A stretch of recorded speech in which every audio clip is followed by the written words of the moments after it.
And they don't understand what is God is.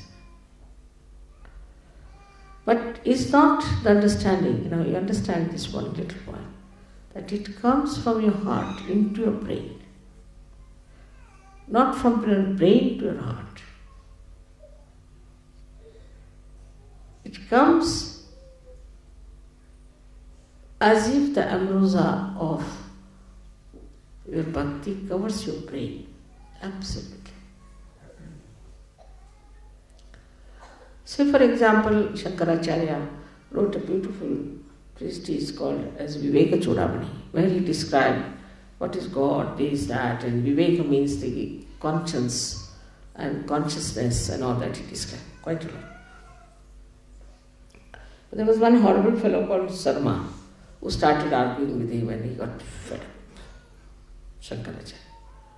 He said, no use talking to them. So he just wrote Saundarya Lahari. Saundarya Lahari is nothing but all the mantras praising the mother. He said, well, I know mother, now let me praise her. What's the use of talking to these people? Stupid things, how will they understand? He realized that these people haven't got that capacity, that sensitivity to understand what I know. That's the real knowledge, is to know what is God. And if that is God, then how can you suspect anything? How can you try to analyze anything? It's God.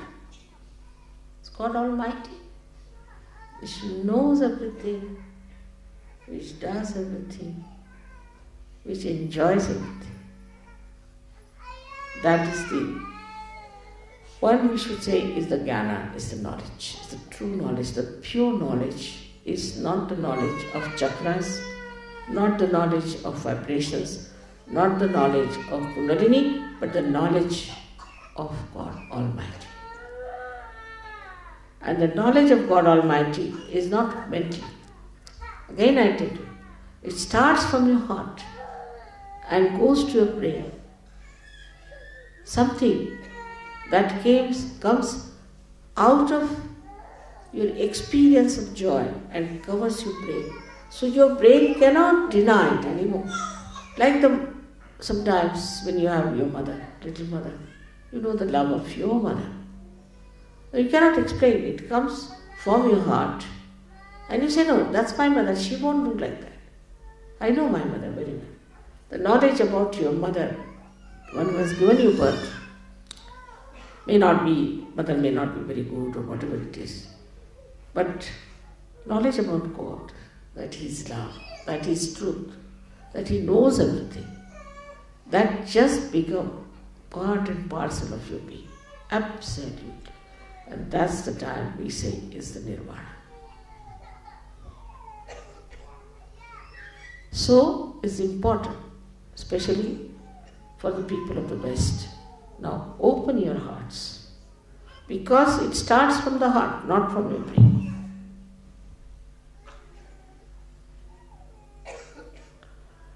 Do not judge people on vibrations. Judge yourself all the time.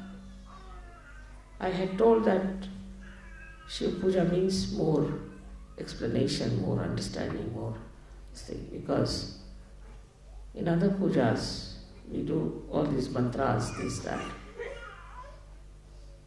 But in this puja is to know the knowledge, it's God. And to know that you know God itself is so great. Whatever it is, she may be Mahamaya, she may be anything, but I know. It cannot be described in one book, it cannot be described in 100 books. It cannot be described in words, but to know that's God. After all, that's God. God Almighty. And that gives you that beautiful surrender, where you just feel absolutely secure in that ocean of love. I wish you all to achieve that state. May God bless you.